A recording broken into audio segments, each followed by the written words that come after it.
तो हेलो बच्चों, कैसे हैं आप लोग। आई होप आप अच्छे होंगे। तो आपके और मेरे इस प्यारे से चैनल S2 की पाठशाला पे आपका स्वागत है। तो आज हम लोग इसमें क्या पढ़ने जा रहे हैं, आज हम लोग इसमें क्या पढ़ने जा रहे हैं, तो केंद्र में जो परिसीमन होने जा रहा है उसका जो बदलाव है, उससे विपक्ष को डर किस बात का है, उसके बारे में डिटेल और बहुत बढ़िया से आपको जानकारियां साझा करेंगे आपके बीच में। इससे पहले हम आपको कुछ बता देते हैं। क्या बताना है, तो ये बताना है कि इसी चैनल पे साइंस का भी लेक्चर अपलोड हो रहा है, तो उसको जाके देखिए, उसको बताइए कि वो किस प्रकार का चैनल, किस प्रकार का वीडियो है, और आप उसको देखेंगे तो आप पाएंगे कि आपको बहुत सारी नई जानकारियां प्राप्त हुई।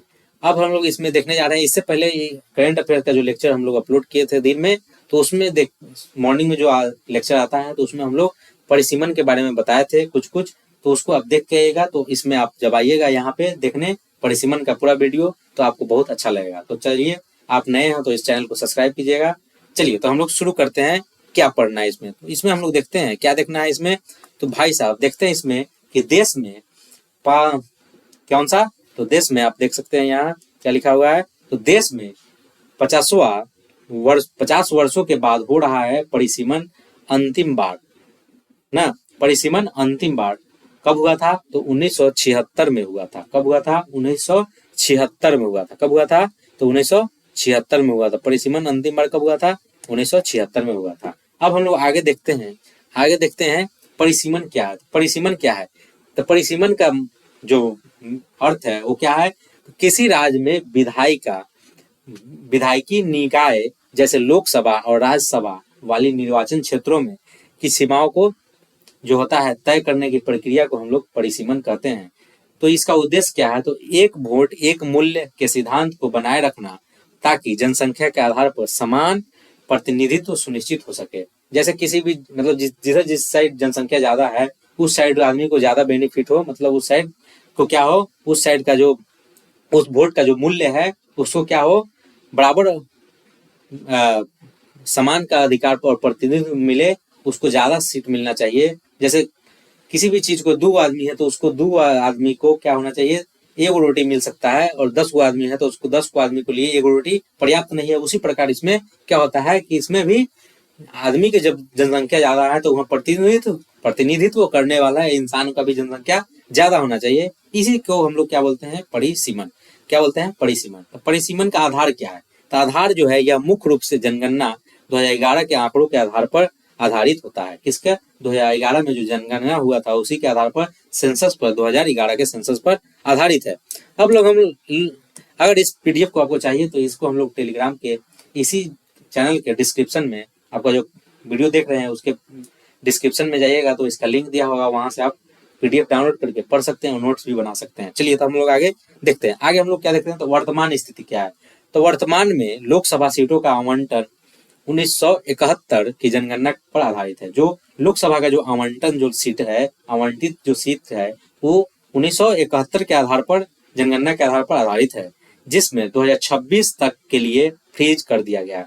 2026 तक के लिए क्या किया दिया है, फ्रीज कर दिया गया। उसके बाद हम लोग इसमें देखते हैं परिसीमन में क्या बदलाव आएगा। जब ये सब चीज हो रहा है तो परिसीमन किया जा रहा है, तो उसमें बदलाव क्या क्या आएगा उसके बारे में देखते हैं। आगामी परिसीमन जो जनगणना 2027 के बाद होगा, जनगणना जो 2027 हो रहा है उसके बाद होगा, लेकिन परिसीमन का आधार क्या होगा, 2011 की जनगणना ही होगा।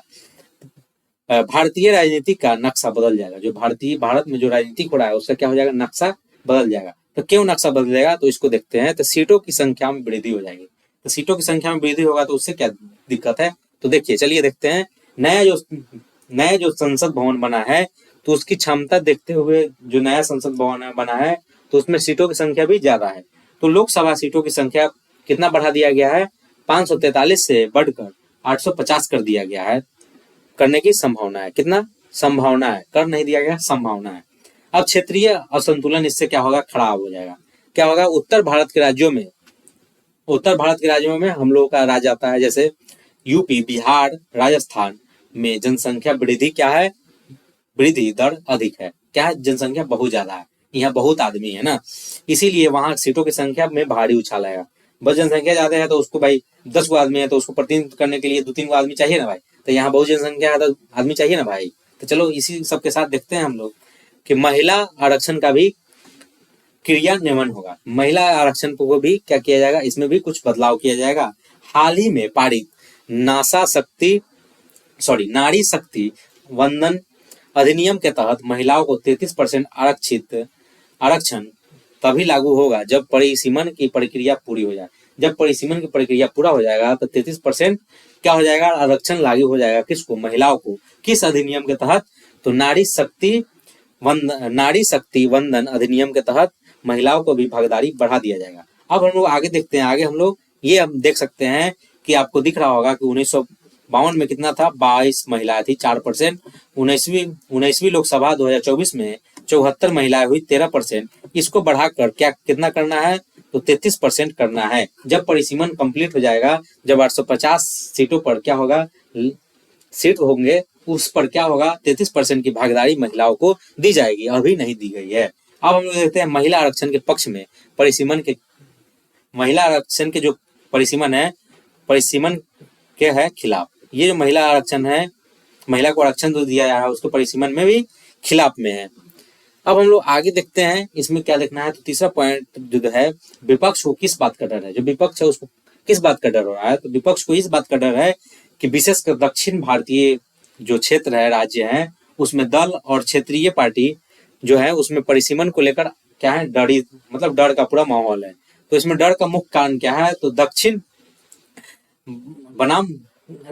और भारत में उसमें क्या हो जाए, दक्षिण और भारत में उसमें क्या हो जाए, विवाद नहीं हो जाए। तो क्या है, दक्षिण भारत राज्यों में तमिलनाडु, केरल और कर्नाटक ने पिछले दशकों में केंद्र के परिवार नियोजन का क्या किया, कार्य का सफल पूर्वक लागू किया, जनसंख्या नियंत्रण हो गया। जो फैमिली प्लानिंग प्रोग्राम था, वो जब एजुकेटेड लोग क्या किए, वो पालन किए। और जब यहाँ पे क्या हुआ, यूपी बिहार, ये लोग उस फैमिली प्लानिंग प्रोग्राम का क्या किए, पालन नहीं किए, जिसके कारण जनसंख्या बहुत ज्यादा हो गया।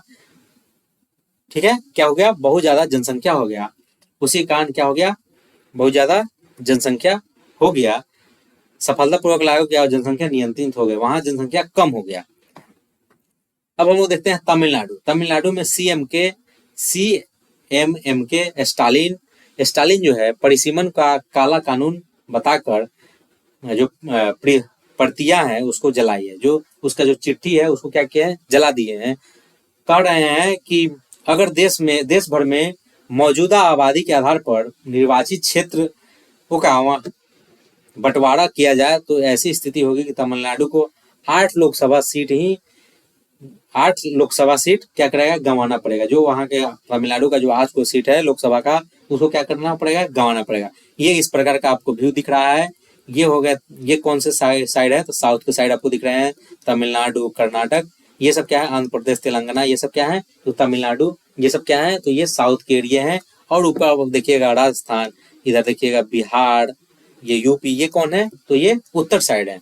नहीं, ऊपर क्या होता है, उत्तर, नीचे होता है दक्षिण। ठीक है, ऊपर उत्तर, नीचे दक्षिण होता है। ठीक है, ये सब आपको दिख रहा है। ठीक है, अब हम लोग आगे देखते हैं। आगे हम लोग देखते हैं कि डर क्यों है, डर का बात देखते हैं। तो डर के बारे में हम लोग छोड़ दिए थे, डर क्या होता है उसके बारे में देखते हैं। तो जनसंख्या कम होने के कारण इन राज्यों को लोकसभा सीटें कम हो जाती है। जब जनसंख्या कम होगा तो लोकसभा सीट कम भी हो जाएगा ना। जैसे किसी चीज को जैसे बताएंगे 10 आदमी को कंट्रोल करने के 1 आदमी है, नहीं तो जब ये नियम लागू होगा तो 10 आदमी को क्या करने के लिए आदमी को बढ़ाना पड़ेगा। जैसे 2 आदमी को कंट्रोल करने के 2-3 गो आदमी है, तो वहां से आदमी को हटा के क्या किया जाएगा, इधर 10 को जो कंट्रोल कर रहा है उसके साइड भेज दिया जाएगा, तो उस साइड क्या हो जाएगा, कम ही हो जाएगा। तो जैसा जनसंख्या कम है तो उधर क्या हो जाएगा, कम सीट हो जाएगा।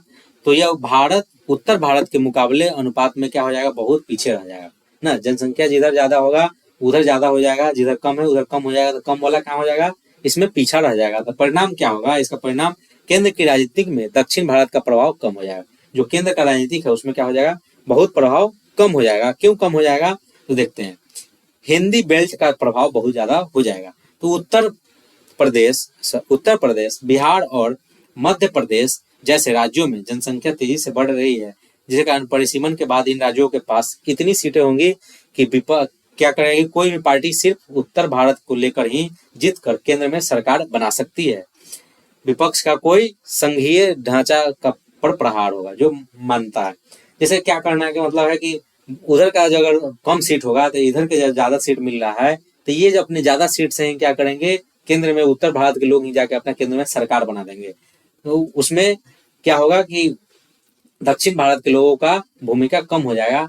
इसी बात का उनको बहुत ज्यादा डर है, इसी बात का उनको क्या है, बहुत ज्यादा डर है। ये आपको दिख रहा होगा, ये उत्तर प्रदेश है, ये देखे हैं, ये सॉरी उत्तराखंड, ये नीचे होगा, यहाँ उत्तर प्रदेश है, इधर बिहार है, नहीं ये राजस्थान हो गया, ये आपको दिख रहा है, ये मध्य प्रदेश हो गया, ये सब आपको दिख रहा है। अब हम लोग आगे देखते हैं, क्या देखते हैं, तो चुनावी लाभ जो है इसका क्या है, चुनावी लाभ क्या है, उसका गणित क्या है, उसके बारे में देखते हैं। विपक्ष को डर है कि सीटों का पुनर्गठन के दौरान केंद्र सरकार अपने राजनीतिक फायदे के हिसाब से क्षेत्रों का क्या करेगा, निर्धारण कर सकती है, जिससे क्या होगा, मतलब इसको क्या बोल रहे हैं, तो जाल साजिश बोल रहे हैं, क्या बोल रहे हैं, जाल बिछा के ये साजिश कर रहे हैं, जिससे मौजूदा विपक्षी गढ़ क्या कर रहा है, कमजोर हो सकता है, जिससे मौजूदा विपक्ष क्या हो जाएगा, पूरा पूरी कमजोर हो जाएगा। जब क्या हो जाएगा, हिंदी भाषी के लोग उत्तर भारत के लोग क्या करेंगे, जब उनका जनसंख्या ज्यादा होगा, सीटों का जनसंख्या ज्यादा होगा, तो सीट ज्यादा होगा, तो वो जब सरकार बनाएंगे तो वो क्या करेंगे, तो वहां जाके जब सरकार बनाएंगे तो विरोधी जो विपक्षी है वो क्या हो जाएगा, कमजोर पड़ जाएगा, तो उसका कोई वैल्यू नहीं रह जाएगा। इसी बात का डर है। लेकिन सांस्कृतिक और भाषाओं की भी चिंता है। सांस्कृतिक जो है, दक्षिण के दलों का जो मानना है कि सीट की संख्या कम होने के बाद उनकी विशिष्ट संस्कृति पर भी और भाषा पर भी क्या हो जाएगा, आवाज संसद में कमजोर पड़ जाएगा, उस पर आवाज उठाने वाला कोई नहीं होगा, तो उस पर भी क्या हो जाएगा, कमजोर पड़ जाएगा। ठीक है, उस पर भी क्या हो जाएगा, कमजोर पड़ जाएगा।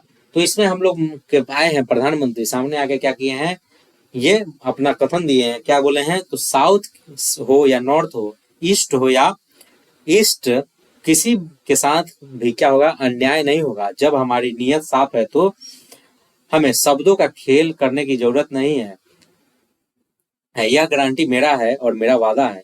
ये जो बात है ये कौन दिए बोले हैं, तो नरेंद्र मोदी कौन है, तो भारत के प्रधानमंत्री हैं। अब दूसरे ट्वीट किनका आया है, तो दूसरे जो बात बोले हैं अखिलेश यादव, जो सपा के सांसद है, वो क्या बोले हैं, जब परिसमन की बारी आई तो इन लोगों में पूरी राजनीतिक बनाई कि कैसे क्षेत्र बनाया जाए, इसका क्या फायदा होगा, कैसे लोगों को ही मिले, मतलब किस टाइप के लोगों को मिले, किस प्रकार से बनाया जाए। जब परिसमन का बात आया तब इन लोगों का दिमाग खुला, इनका ये कहना है। ठीक है, इन्हीं सबके साथ आपको ये लेक्चर कैसा लगा, आप कमेंट सेक्शन में जरूर बताइएगा। तो thank you so much, tata bye bye. नए हैं चैनल पे सब्सक्राइब कीजिएगा, लाइक कीजिएगा, शेयर कीजिएगा, कमेंट कीजिएगा।